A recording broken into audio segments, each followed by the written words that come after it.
Yeah, so it was in 2020, the beginning of lockdowns were happening, businesses drying up. How are we going to find business? Everybody was wondering what's going to be happening with real estate. Are we essential? I heard these two guys out of the Pacific Northwest that were talking about YouTube. And I was like, what? And that was it. I just uploaded it to YouTube. That was in May of 2020. And I started to make a couple of more. And I got my first reach out. It's the personality that you're getting through. Yes, they're watching your video for what you're talking about, but what they're taking in is, do I like this person? So somebody comes to you, they're like, I'm doing a YouTube channel. I'm not scared of the camera. What do I need to buy? And then what is the first content to be the mayor of their town do you think they should focus on that you think will give them the best ROI?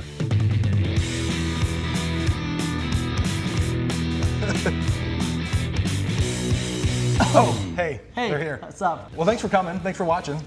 You're really going to like what you're going to watch. Yeah. If you haven't liked it yet, you should really hit that subscribe button. Like, subscribe. We're gonna get untucked, and you should probably do it with us. And if not, we're going to get all in your inbox. Let's go.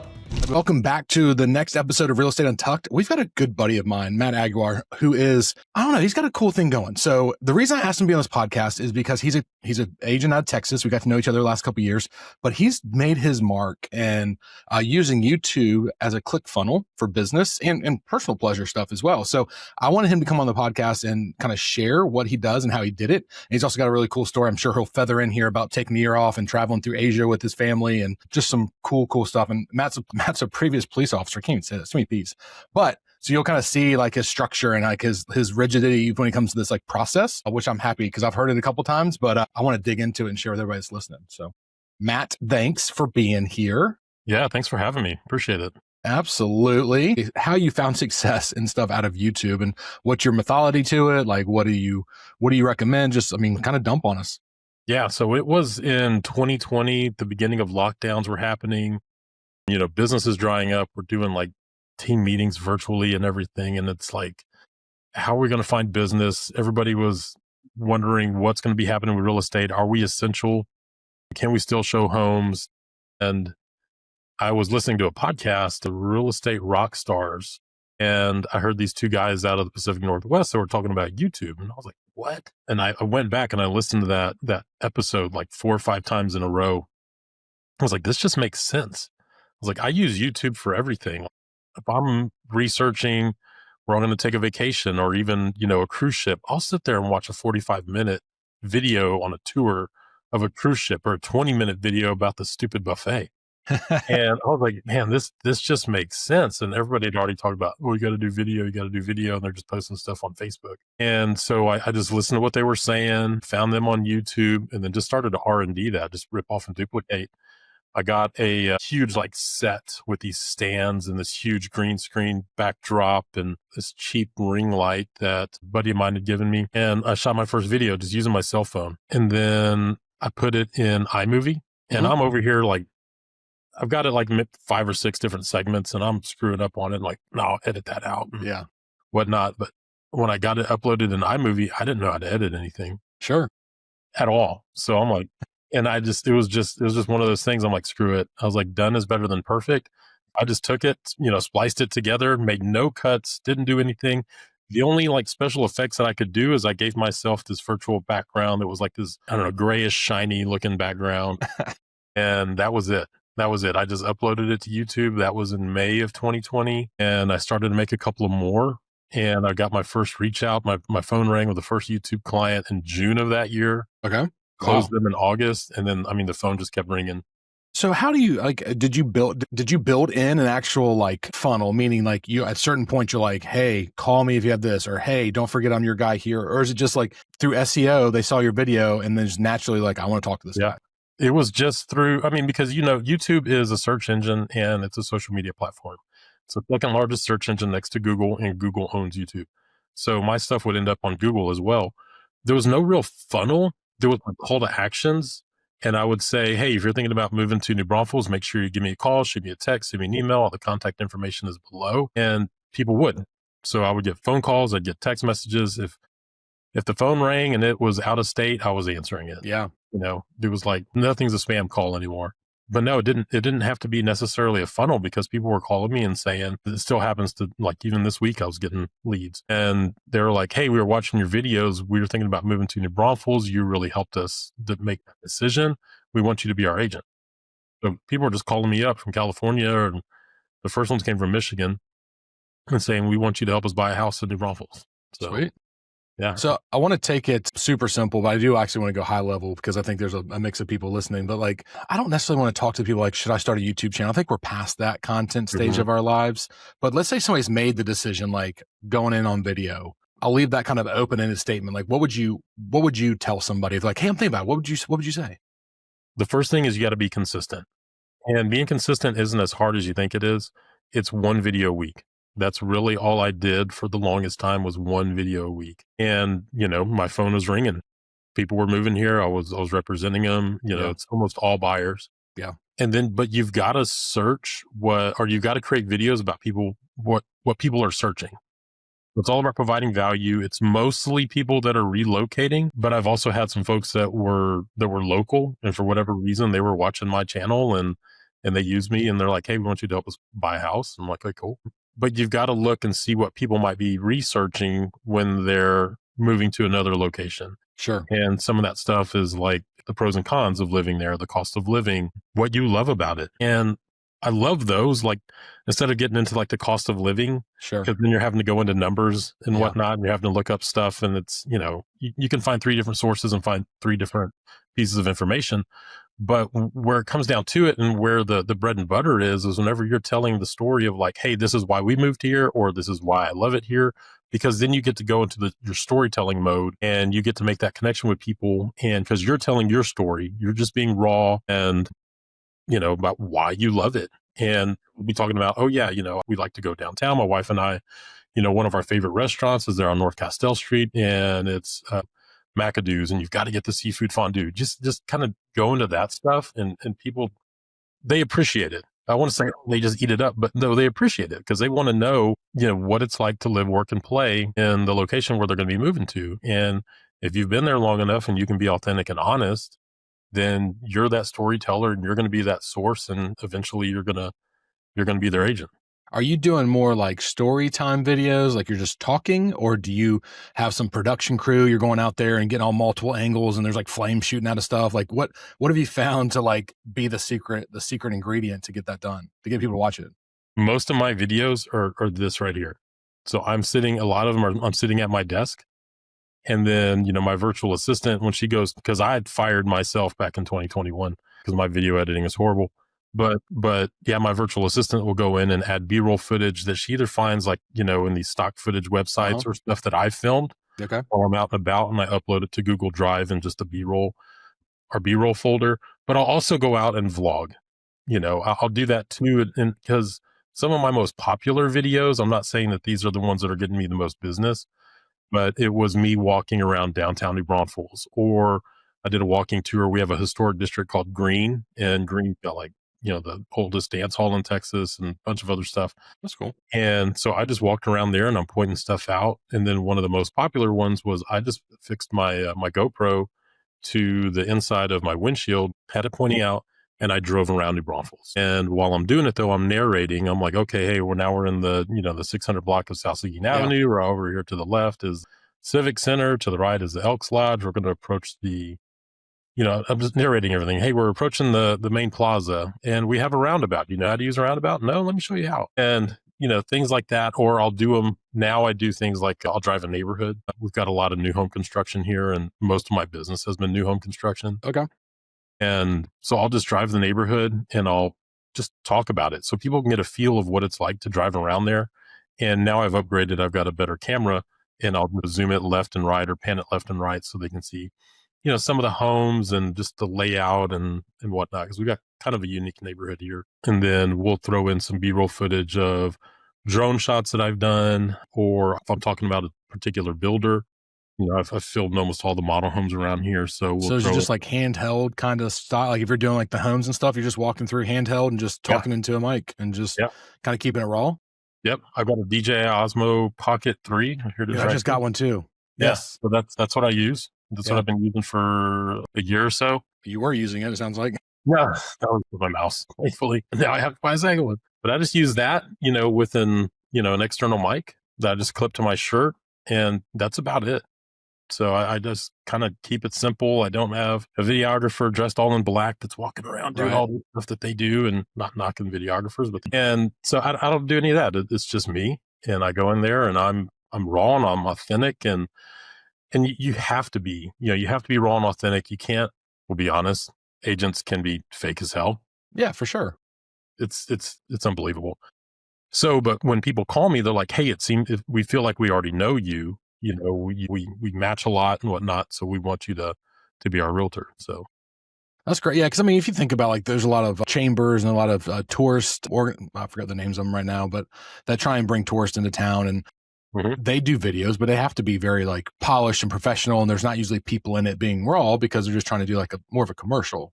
But I think you're right. When agents are out there doing video, and obviously I'm a huge advocate of video, it's the personality that you're getting through. They don't, I mean, yes, they're watching your video for what you're talking about, but what they're taking in is, do I like this person? Would I give them $20,000 or $30,000? And that's where I think most agents shy away from. And correct me if you think I'm wrong, but like, they think they have to be this polished, film crew-esque, like great slides and all this other stuff. And they're not letting their personality through. So I wonder if they're getting the connections or the call to actions or the whatever it is, because they're actually not being their authentic selves.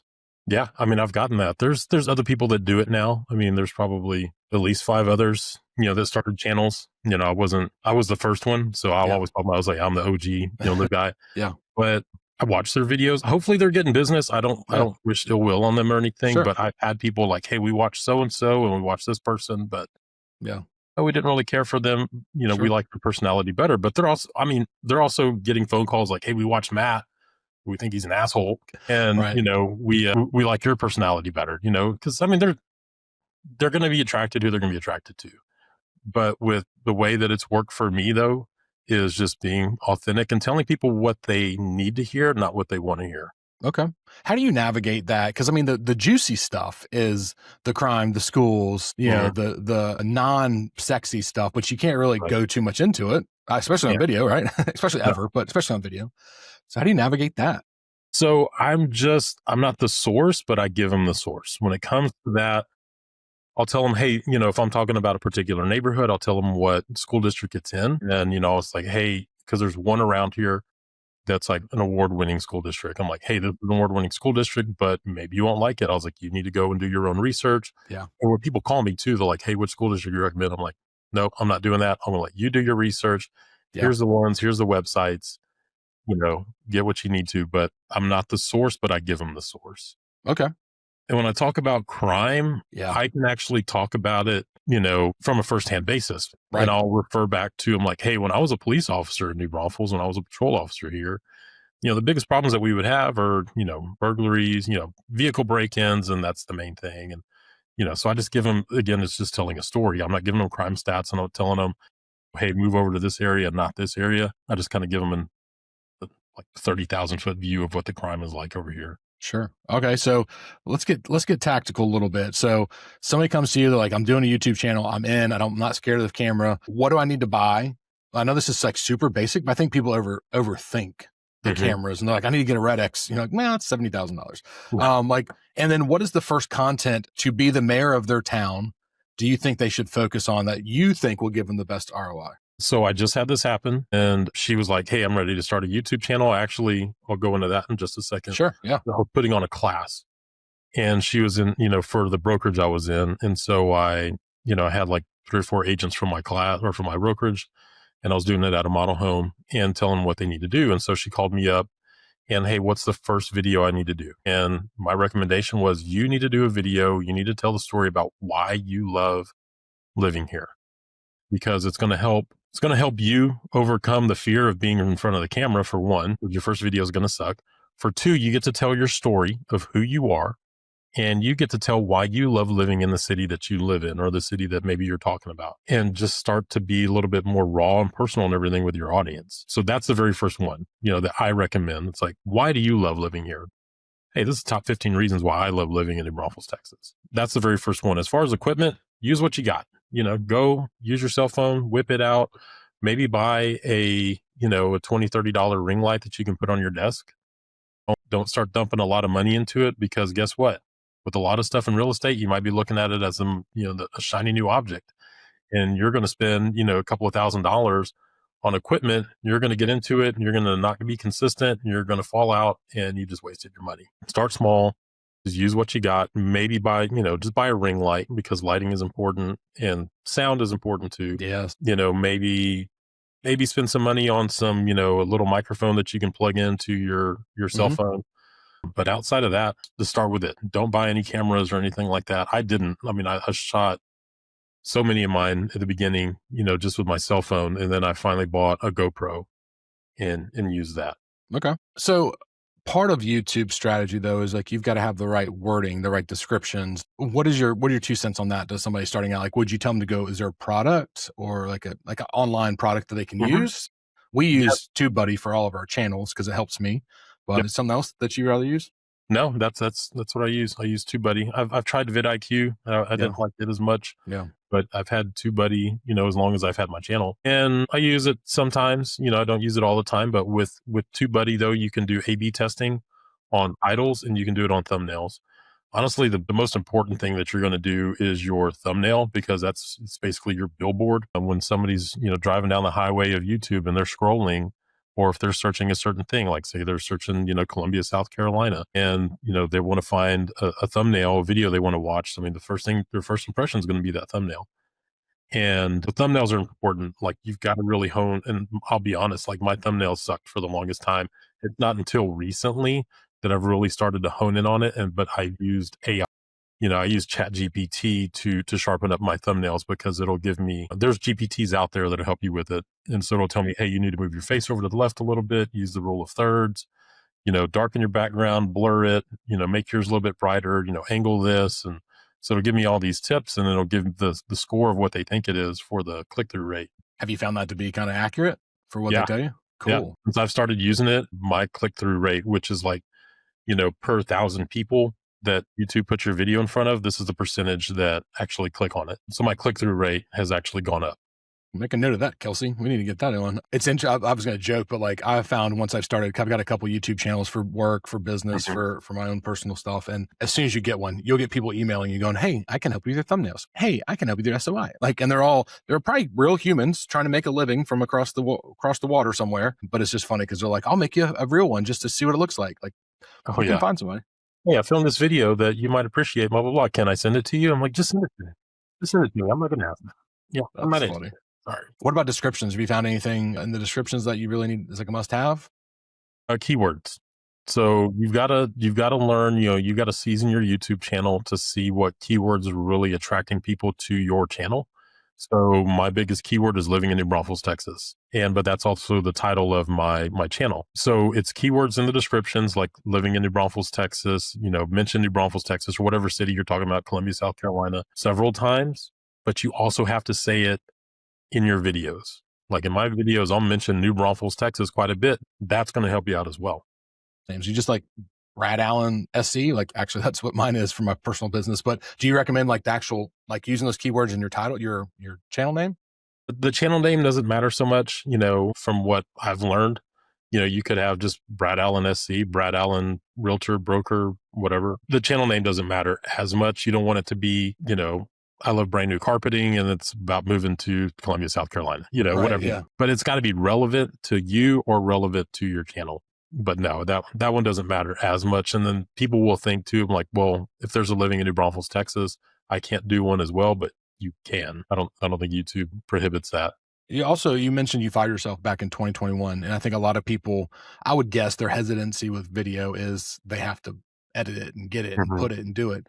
So how did you fire yourself? I mean, you don't have to go down the full rabbit trail of VAs, but what do you recommend if like, is a VA, is another program? What would you recommend for somebody that's dreading if you're just starting out and maybe use Fiverr or something like that, if you're just doing a video a week and that's all you're really needing to outsource. But eventually, like, I've gotten my VA, I hired her not for video editing. I hired her for everything else, like transaction management and social media and whatnot. And then she politely said one day, she's like, hey, when are you going to let me start editing your videos? And that was her kind way, because she was very kind. of saying, your editing sucks. Please let me do this for you. So I did. I gave her a very complex one and she knocked it out of the park and I fired myself that day. But either learn it or hire it out. But I mean, my recommendation is hire it out, use leverage because like I pay my VA makes $550 an hour and it might take, if it's a longer video, it might take 8 hours to do a video. Do you want to pay yourself, $100 an hour to edit that? Or do you want to pay somebody else $5 an hour to? Yeah. Have you made a bridge between your YouTube channel and your personal social media? How do you intertwine those? I keep them separate. So all the growth that I've had on YouTube on my real estate one has all just been organic. I don't share them to my Facebook or anything like that. Others might do it, but I never share it on mine. I really don't want anybody to do it because I don't want my friends and family to go and, click on my YouTube video and then they only watch it for maybe 30 seconds and they jump off because they don't care about living in New Braunfels. This is all the boring stuff. I wanted the people who are searching for that information to go and search it. And that's the ones I want to watch it because one of the things that is important with YouTube is your average view duration, how long somebody's watching that particular video. And if somebody's just clicking on it for a few seconds and then jumping off, it kills your average view duration. Yeah, no, that makes sense. We have this huge spreadsheet that I made and Kelsey probably hates me for it, but like every video we go in like every 3 days, we go 3, 7, 5, whatever that's not in order, 3, 7, 14, all the way up to 180. And we see what our average views were over time and then what our view duration is and where we find people falling off. It's a beast, man. It is a beast in YouTube. If you really want to dial in, like it gives you great perspective and a little bit of gratitude to like the real content producers out there that have multi-million-dollar file. Like they have nailed it down to what works and what doesn't. Are there any YouTube content creators for content creating that you kind of follow or recommend somebody kind of follow as well besides yourself? Yeah, the channel junkies. So they're the ones that I heard on the Real Estate Rockstars. And so it was Jesse Dow and Jackson Wilkie. They're the channel junkies. And so they've got a YouTube channel. I mean, they've got a YouTube channel that teaches you how to do it or they give tips and advice, but they also have a company that will, I mean, if you wanted to go all out, if you've got the funds to do it, you can hire them and they're going to tell you what to shoot. They're going to give you, the titles and everything. They're going to tell you what to shoot. All you've got to do is shoot it and send it in because they're going to do the editing. They're going to do the thumbnails. They're going to do the descriptions. They're going to do the posting and all that. But I still watch them. Jackson's the one who really does the training on how to do YouTube. And because algorithm changes, it was like, hey, do these, do the ones that talk about like why you hate living here. And those don't perform as well. So now they teach, hey, stop doing those. And then it was like, hey, you really need longer videos. So I was shooting videos that were an hour or close to it, 50 minutes to an hour. And people were like, what are you talking about for an hour? I'm like, I'm just tell stories, talk forever. Well, here's my theory on that, right? And it's a dumb example, but it's the one that just, so I had to replace the salt cell on my pool. I know, very first world problem. I get it. But I was like, I'm pretty handy, but I'm like, yo, I don't know how to do this. Like I can take it apart, but I don't know if I can put it back together.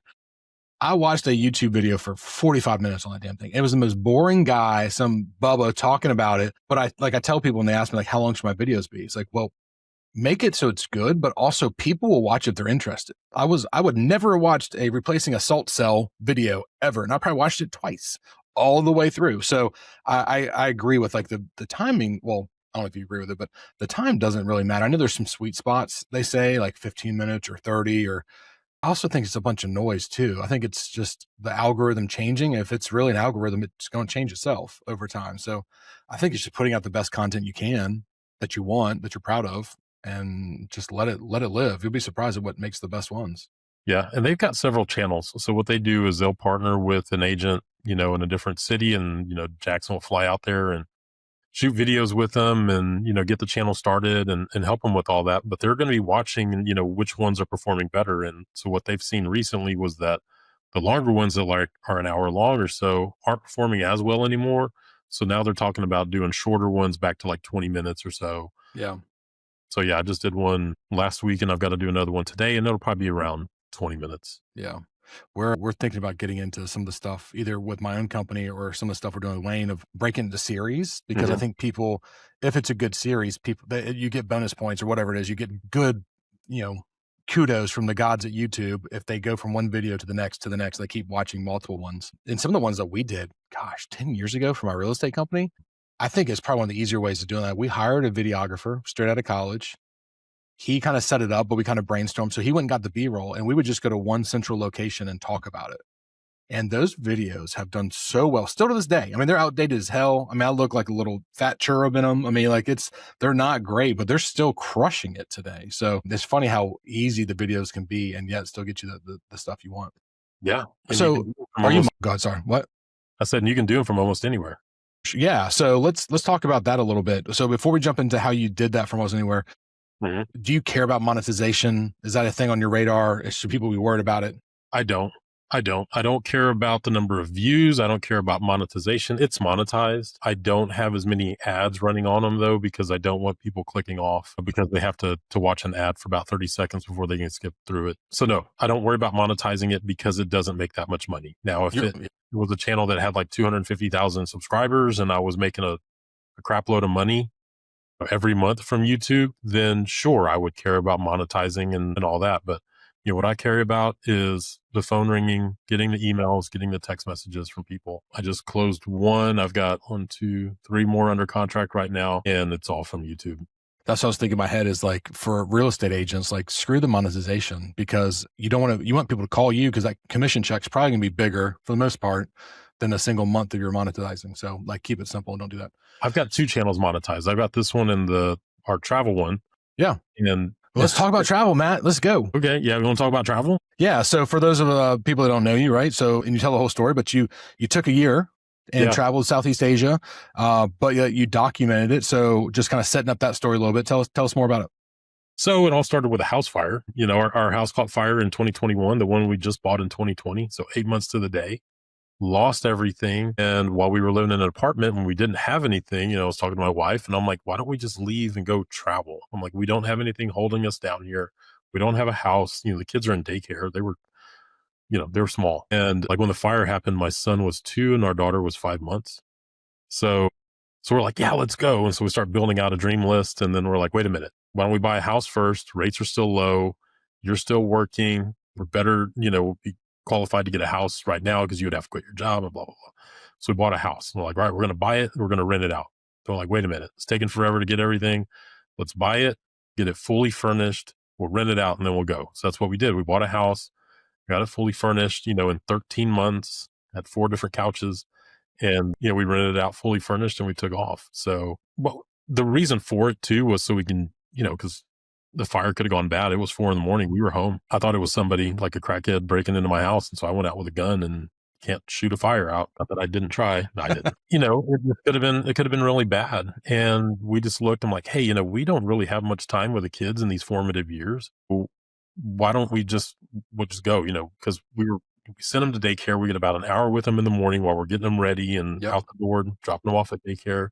About 2 hours in the evening after everybody's home from work and from daycare and stuff, and then getting them fed, getting them bathed, and putting them to bed. And then the weekends just fly by. Yep. Rinse and so repeat. It was just essentially being able to slow down time and have that time with our kids. And so we did that. And, I took my show on the road. We went and spent 6 months in Southeast Asia and 6 months in Europe and the UK and just about everywhere I was at, except for Bali, because I didn't have good internet. All I had was like a little hotspot. Yeah. Because we were out in the middle of this mango farm. But I still created content. Vietnam was my favorite place to record it because we had this huge, bedroom and great natural lighting, had these curtains that I could use as a backdrop. And so I would just batch shoot stuff, do like 4 videos at a time and then upload them and send them to my VA and she would go and edit them and schedule them out. So what was the content? Just like about Vietnam, about the town you're in, or what was it about? I was still doing it for real estate. What? Yeah. So I maintained my real estate YouTube channel in 2020 so May 2020, I started the channel. We left to go to Southeast Asia in July of 2022. So, my channel is just over 2 years old, but I'm getting so much business from it. I can't stop it. I can't slow it down. So, and I had a lot of between new construction and custom builds, a lot of stuff from the time that we left through the end of the year. I had a lot of closings that were still going to be happening, but I called each one of those clients. I'm like, hey, this is what's going on. where I'm leaving, but I can still manage everything, don't worry about it because it's new construction. I don't need to be there. I'm not building the house. I just let them know and nobody ever had an issue with it. But I had those, but I still created my videos of, living in New Braunfels, Texas. Yeah. Honestly, if you can find like your top 8 videos, all you got to do is keep reshooting them. Tell me more about that. Like, what do you mean? So like your, pros and cons of living there, why I love living there, maybe the top employers, what else? The cost of living, just your top 8 videos. You can find like 8 video topics that really hit home and that perform well. Just take those top 8, film them, and then do them again. Same town or like same area of town, or how do you change it up, or you don't? You just shoot it again. Because the video for why I love living in New Braunfels, Texas, I've probably done it 10 times in 5 years. Because it's going to renew it. It's not like it's Facebook when, they're evergreen videos, but you might have a new twist on it, or it's just a new video and people are going to like it. But I've probably filmed that 10 times. I've probably done the pros and cons of it, 5, 6, 7, 8 times. Pros and cons of living here in the fall, the pros and cons of living here in the spring, the pros and cons, it's the pros and cons of living there. Usually the same. Apparently I'm having an issue with this. Yeah. It doesn't have to be new content. You don't have to have, a channel like I'm shooting 50 videos a year and, I've done it for 5 years. I don't have 250 unique videos. These things repeat, which is amazing. Unless it's like the vlog, where I'm maybe going and touring a community, but we don't have as many as like Houston does, or maybe even Dallas. Dallas has got endless ones. So you can shoot those for years. But yeah, some of these talking head videos where I'm just at my desk, I'll reshoot it. And it might not be like, oh, here's the top 10 reasons why I love living here. And I'm doing it the exact same order or anything like that. But I'll just think about it and like, oh, why do I love it? And I'll just write it down. Excuse me. I'll just write it down. I've got those notes, just that list right here by my ring light, and just go and shoot the video again and maybe tell different stories this time. So you mentioned real quick about earlier, so you don't do any kind of rage bait, like don't move to New Braunfels because of these 3 things. Yeah, because from what the channel junkies guys are saying, those don't perform as well anymore because they there are kind of rage bait, a little bit negative connotation. You can mention them in the pros and cons, but as far as doing, hey, why I hate living here, why you shouldn't move here, don't move here until you watch this, anything negative like that, they're kind of trying to shy away from. Okay. Yeah. Yeah, man. I filmed them while I was overseas. My VA was still editing them and uploading them to YouTube, and I was still getting leads. So I still maintained my business. There was, I think, 3 or 4 transactions that I handled while I was away that I handled personally. Right. 3 of those were new construction, and one of them was somebody was buying some land, like a couple of acres, something like that. And so I didn't necessarily need to be there for it. They had already seen it, and they knew they wanted to buy it, so everything else I referred out though. Yeah. Because I would get a phone call or a text message or an email, and I would respond to that person. I would give them a call, when they're ready. And I'm like, hey, here's the thing. I'm not even in the United States right now. I explained to them what we were doing and where we were at. And I was like, but I've got somebody for you. And there was like one guy who's a retired police officer, and I put him in touch with a police officer buddy of mine who's also a realtor. I was like, I'm going to put you in touch with this person. You are going to hit it off. And everybody that I referred out closed. And I'd get a nice 25, 30% referral fee. Yeah, for sure. All right. So anything I didn't ask you about the YouTube channel, your travel, things like that you think is kind of like important for the story and for people to be successful if they're doing YouTube, or they need to revamp their YouTube page, maybe they want to revisit it. Yeah. If you've got because I did this, so this happened to me. I got burnt out on making videos because not only was I doing the real estate videos, for my business, I created a whole new channel to document our travels.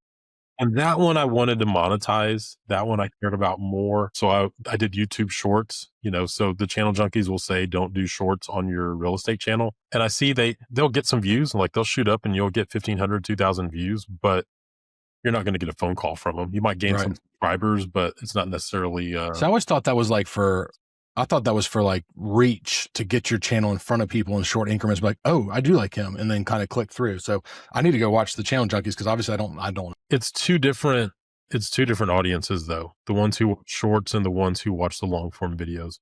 That makes sense. My 6-year-old watches shorts. Yeah, mine too. Through Pinterest, by the way. And in case you're wondering, yeah, my kid was watching TikTok. Well, she didn't have social media, 13-year-old. And she's like, can I get Pinterest? And she's a very artsy, kind of like organized. I'm like, yeah. And then one day I'm sitting there, I'm like, what are you looking at? She's like, TikToks. I'm like, how? She's like, they post them in Pinterest. So just word of the wise for any parents out there that don't think their kids watching social. You are. Yeah. My son just wants, he just wants to be a Navy SEAL. That's all he wants to do. So all what he's watching most of the time is how to be a Navy SEAL and watching stuff on Navy SEALs on YouTube. I'm like, okay, but what were we talking about? Sorry about shorts and how your kids. Yeah, shorts. So I don't do the shorts. I've tried them, but it's two different audiences though. You'll gain some subscribers, but you're not looking at subscribers. You're looking at your phone ring. But what else? You mentioned multiple channels. I've always been curious about that. Like if you were a new brothel, like talking specifically to real estate agents, not your travel channel, but like, does it ever make sense to have multiple channels that niche out in the same demographic area? Like, would you do like new construction homes and new brothels YouTube page on top of your residential sales, or is it better just to keep it all together? You can keep it together. So what I was doing before we left to go travel was I was doing a talking head video that I would post every single week. And then I was also doing like a model home tour, and that seemed to be doing pretty good. You know, there's one guy that's here in New Braunfels, and he's built his whole business on doing just model home tours. He doesn't talk about the cost of living. He doesn't talk about anything else. He just talks about the model homes. But yeah, I did both. I'm like, you don't want to, it still needs to be relevant. And like, if I was going to start a new one, like if I wanted to. Look at that. Somebody from YouTube right now. It's crazy. We have a home phone just to have it. Get spam calls? It never rings. Yeah. So, yeah, you want to keep it relevant. If I was going to start one about if I cared to go into San Antonio, which I don't, but I would start a different one for San Antonio. New Braunfels and Seguin. Seguin's about 15 minutes south of us. My channel's still, living in New Braunfels, Texas, but I talk about Seguin a lot because Seguin is where New Braunfels was about 10 years ago. And Seguin is like the one that I just shot that I posted last week was, where are people moving and why? And it was all about Seguin. I'm like, hey, as long as it's in the same area, it's fine. You don't want to do one, Columbia and I don't know, what's another big city that's not close enough. Yeah. Like Charleston, right? Yeah. Charleston. Yeah. Two different separate videos or two different channels. You can still do the new construction because you can do a vlog. Well, so this is the way that I've done it with the new construction is I'll go to a community. So we've got one here that's called Veramindy, and maybe I want to, highlight this one particular builder called Perry Homes. I'll start in the model and I'll go through the model a little bit and then be like, hey, well, guess what? We got special access to these 3 homes that are complete. Let's go take a look at those. And then there might be like a small, medium, and a large one, and we'll go and look at that. So you can still build it in that way. Doesn't necessarily have to be a separate channel though. So if you had to go back and, redo something to start over or change from the beginning, is there anything that pops out to you that was a huge mistake or something that people should watch out as a pitfall? No, not really. Cause the channel junkies, I just listened to them and did what they say. I wasn't trying to like recreate my own and reinvent the wheel. The only thing I would have done different, there's these things called map videos. And what you're doing is you're recording your screen with like Loom or Zoom. And all you're doing is getting on Google Maps. So I'll have my camera here in front of me. And then I'll also just jump on Loom and record my screen while I'm still talking about, Braunfels or Seguin. And like, hey, well, this is, this community up here. It's over on the north side of New Braunfels, and kind of go down into it and maybe look at it on the street view. I would have started doing those a long time ago because it was very popular. People want to see that, and I'll ask people like, hey, which ones did you like? Which ones, do you want to see? They're like, oh, we really like the map videos. So those seem to do pretty good. Yeah, I like that. That's smart because then your editor just puts them together. So you're already talking about it, but your mouse is moving as you're timed up with it. Yeah.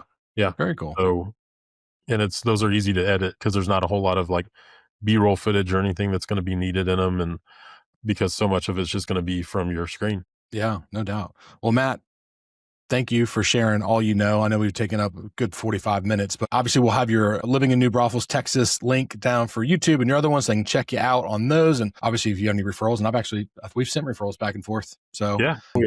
If you got somebody moving that way, and hell, anywhere in Texas, just send it to Matt. I'm sure he can deal with it. So yeah.